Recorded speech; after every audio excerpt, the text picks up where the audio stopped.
ব্রাজিলের দল ঘোষণার দিনক্ষণ চূড়ান্ত, থাকছে বিশাল চমক। বিস্তারিত জানতে পুরো ভিডিওটি দেখুন এবং খেলার সব আপডেট পেতে সাবস্ক্রাইব করুন আমাদের ইউটিউব চ্যানেলটি ও ফলো করুন ফেসবুক, ইনস্টাগ্রাম ও টিকটকে। দর্শক, অক্টোবরে অনুষ্ঠিত হতে যাওয়া 2 ম্যাচে ব্রাজিল কি ঘুরে দাঁড়াতে পারবে নাকি আবারও ব্যর্থতার মুখ দেখবে?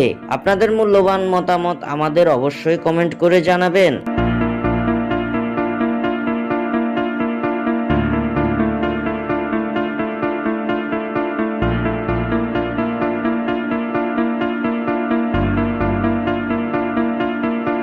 আবারও মাঠে নামতে যাচ্ছে ব্রাজিল। বিশ্বকাপ বাছাই পর্বে নিজেদের নবম ও দশম ম্যাচে মাঠে নামতে চলেছে সেলেসাওরা। আগামী মাসে অর্থাৎ অক্টোবরে বিশ্বকাপ বাছাইয়ের 2টি ম্যাচ খেলতে চলেছে সেলেসাওরা, যেই 2 ম্যাচে তাদের প্রতিপক্ষ হিসেবে থাকছে শক্তিশালী চিলি ও পেরু। সাম্প্রতিক সময়টা ভালো কাটছে না দরিবালের শিষ্যদের।